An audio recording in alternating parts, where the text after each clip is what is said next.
Pemirsa, bencana tanah longsor terjadi di lokasi tambang emas ilegal di Nagari Sungai Abu, Kecamatan Hiliran Kubanti, Kabupaten Solok, Sumatera Barat. Longsor yang terjadi menewaskan 12 orang penambang dan 14 orang lainnya terluka. Sebenarnya siapa yang harus bertanggung jawab terhadap kejadian ini? Untuk membahasnya kita akan terhubung dengan Ketua Perhimpunan Ahli Pertambangan Indonesia atau Perhapi, Rizal Kasli. Selamat pagi Pak Rizal.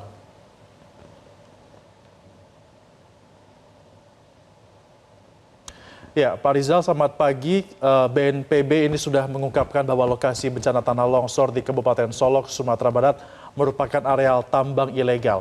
Bagaimana tanggapan Anda? Selamat pagi. Saya ingin menjelaskan dulu bahwa tambang atau kegiatan pertambangan itu ada dua jenis kalau kita tinjau dari sisi perizinan ya. Yang pertama ada tambang berizin resmi yang dalam bentuk IUP, izin usaha produksi, kemudian kontrak karya, PKP 2B untuk batu bara, dan izin pertama rakyat atau PR. Eh, Kalau kita melihat yang kedua adalah izin tambang tanpa izin atau yang sering disebut dengan peti. Nah, kejadian di Solok ini yang memakan korban 12 orang meninggal dan selebihnya luka dan 2 orang dalam pencarian. Ini tidak hanya terjadi sekali ini saja atau di Sumatera Barat.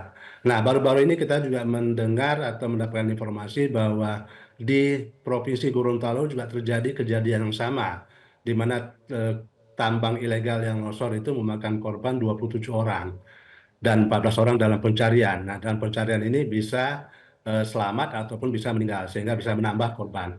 Nah, ini terjadi hampir di semua provinsi atau hampir di semua wilayah yang memang ada tambang ilegal, terutama untuk tambang bawah tanah atau tambang dalam. Nah, kenapa ini bisa terjadi? Yang pertama adalah untuk melakukan penambangan bawah tanah itu diperlukan studi yang sangat komprehensif, terutama untuk kekuatan batuannya. Kemudian masalah air tanah, masalah hidrologi, ventilasi, dan pengairan. Nah, ini yang tidak dimiliki oleh orang-orang yang menambang dengan melakukan peti. Nah, kalau di tambang yang berizin resmi, ini semua sudah dilengkapi dengan eh, kemampuan teknis seperti itu, sehingga bisa menjamin keselamatan orang-orang yang bekerja di taman tersebut. Nah, ini memang eh, yang harus menjadi perhatian kita semua agar ini tidak terjadi lagi, karena jumlah yang meninggal sudah cukup banyak.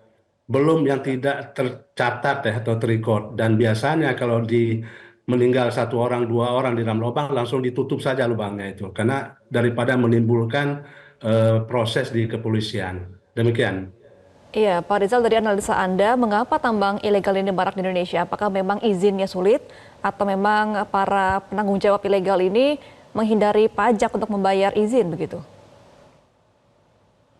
Yang pertama perlu kita ketahui bahwa Indonesia ini kaya akan sumber daya mineral ya, di mana kita dikenal dengan dilewati oleh jalur api atau Ring of Fire, di mana banyak terdapat gunung-gunung api, dan ini bisa menghasilkan sumber daya mineral yang cukup banyak atau melimpah di Indonesia.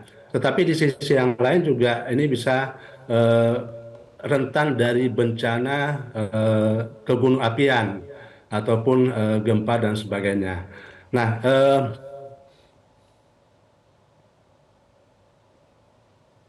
yang kedua, eh, bahwa memang di samping terdapatnya sumber daya mineral yang cukup melimpah.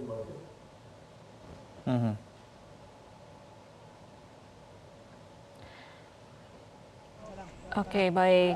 Pak Rizal, apakah masih terdengar suara dari studio?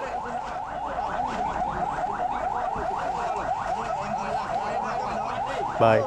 Baik, pemirsa, sambil menunggu komunikasi dari Rizal terhubung kembali, kita akan melihat juga untuk update situasi dari evakuasi penambangan ilegal di Solok. Kita akan kembali menyapa Pak Rizal. Pak Rizal. Ya, silakan. Ya, silakan Pak Rizal, dilanjutkan. Ya, yang saya ulangi lagi karena tadi terputus Zoom-nya. Yang pertama ada Indonesia ini memiliki kekayaan sumber daya alam, terutama sumber daya mineral yang luar biasa, karena kita dilewati oleh Ring of Fire atau jalur api, di mana itu akan menghasilkan mineral seperti emas dan tembaga dan lain sebagainya. Nah, tetapi kita juga rawan terhadap bencana alam seperti gunung api, meletusnya gunung api, kemudian gempa bumi, yang ini harus dimitigasi dengan baik oleh pemerintah atau BNPB. Kemudian peti ini juga timbul karena adanya faktor ekonomi. Yang pertama adalah harga komoditas yang cukup bagus seperti emas. Sekarang harga emas sudah di atas 2.500 dolar US dollar per troy ounce. Nah, kemudian ada keuntungan yang luar biasa dari situ yang bisa didapat. Kemudian ada masalah pekerja yang halo. Ya, silakan Pak dilanjutkan. Pak Rizal, masih terdengar suaranya? Oke, saya lanjutkan. Tadi sampai di mana, Mas? Tadi sampai ketika sumber daya alam sudah banyak, kemudian ada faktor ekonomi juga, Pak. Lalu apa lagi ini yang menyebabkan masih ada tambang ilegal? Kemudian adanya kesempatan, terutama bagi rakyat daerah yang memiliki kedekatan dengan lokasi sumber daya mineral tersebut. Nah, kemudian yang berikutnya adalah pengawasan oleh pemerintah serta penegakan hukum yang tidak dilakukan secara baik oleh aparat penegak hukum. Baik, nah ketika ada peluang menambang di sana tapi tetap ada penambang ilegal, namun di satu sisi pemerintah tidak memitigasi dengan maksimal terkait dengan potensi bencana di sana. Kalau sudah kejadian ada musibah seperti ini, yang bertanggung jawab siapa, Pak?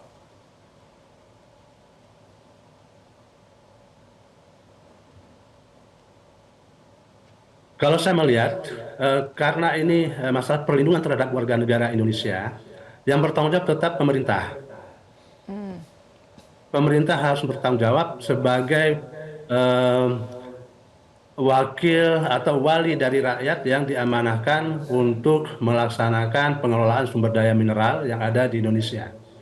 Nah, jadi dengan pemerintah punya kekuatan atau daya paksa mengeluarkan undang-undang dan peraturan-peraturan yang berkaitan dengan itu sehingga bisa melakukan pengontrolan, pemberian izin dan pengawasan serta penindakan hukum sesuai dengan regulasi yang berlaku. Nah, ya Pak Rizal, untuk pengawasannya harus seperti apa ke depannya? Apakah perlu ada satgas khusus yang ditempatkan di tempat-tempat yang berpotensi memiliki hasil mineral di Indonesia? Sebenarnya satgas khusus itu sudah cukup banyak dibentuk oleh pemerintah, tetapi tidak berjalan dengan efektif. Tapi ini bisa dicoba terus dengan membentuk satgas yang berkaitan dengan itu. Nah, kami punya pandangan, Perhapi punya pandangan bahwa di Kementerian SDM itu harus dibentuk satu direktorat khusus penegakan hukum, sama seperti di Kementerian LHK. Di sana ada direktorat penegakan hukum sehingga mereka bisa melakukan penyelidikan, penyidikan sampai kepada penuntutan apabila ada terjadi pelanggaran di bidang pertambangan.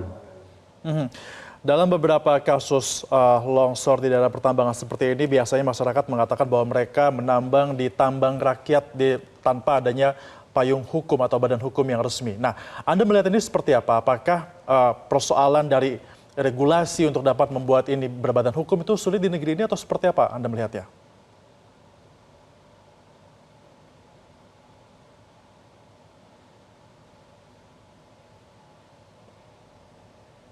Pak Rizal, silakan. Bisa diulangi, Mas, tadi terputus-putus, mungkin sinyal saya kurang bagus.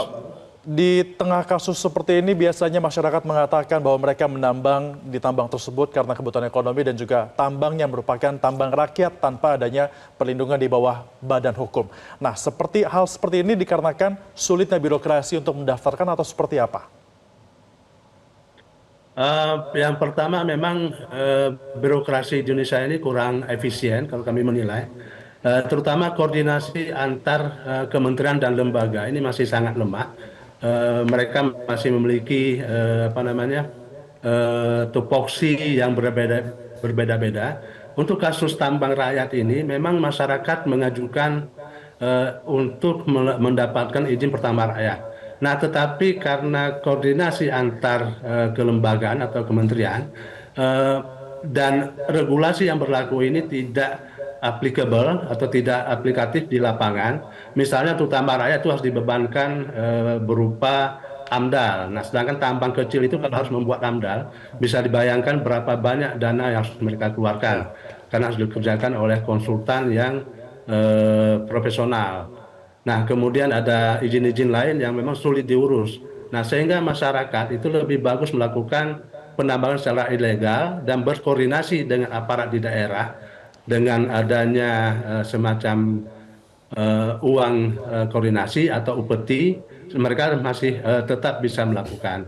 Nah, dalam hal ini kami menyarankan atau merekomendasikan agar ada sinkronisasi undang-undang peraturan antar kelembagaan. Di Kementerian SDM bisa mengeluarkan IPR misalnya izin pertama rakyat, tetapi di Kementerian KLHK itu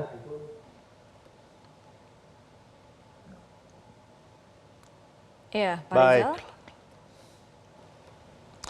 Birokrasi ya, Gemma, nampaknya masih menjadi kendala terutama dalam hal AMDAL yang mana ini memang membutuhkan dana yang tidak sedikit untuk dapat mengurus AMDAL di tiap perizinan pertambangan. Iya, untuk update dari terkini juga sudah ada 12 korban nyatakan Ya. meninggal dunia ya, Febrian, dan ada 14 orang luka-luka. Dan sampai saat ini proses evakuasi masih terus dilakukan, namun kendala yang dihadapi oleh tim gabungan yang melakukan evakuasi adalah cuaca yang buruk serta medan yang sulit untuk dijangkau karena dari pemukiman warga menuju ke tempat penambangan ini sekitar belasan kilometer dan harus menggunakan sepeda motor untuk mencapai ke lokasi. Betul sekali. Kita terputus ya komunikasi Betul. dengan Pak Rizal Kasli. Terima kasih sudah bergabung sama kami. Pak Rizal Kasli selaku Ketua dari Perhapi. Jelajahi cara baru mendapatkan informasi. Download Metro TV Extend sekarang.